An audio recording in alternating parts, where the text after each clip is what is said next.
Solicitud de entrega de DNI con carta poder. Seleccionamos el rol encargado de RCM.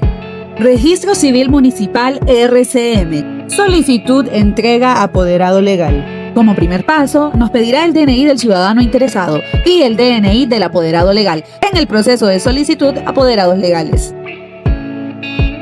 Nos mostrará los datos del ciudadano interesado.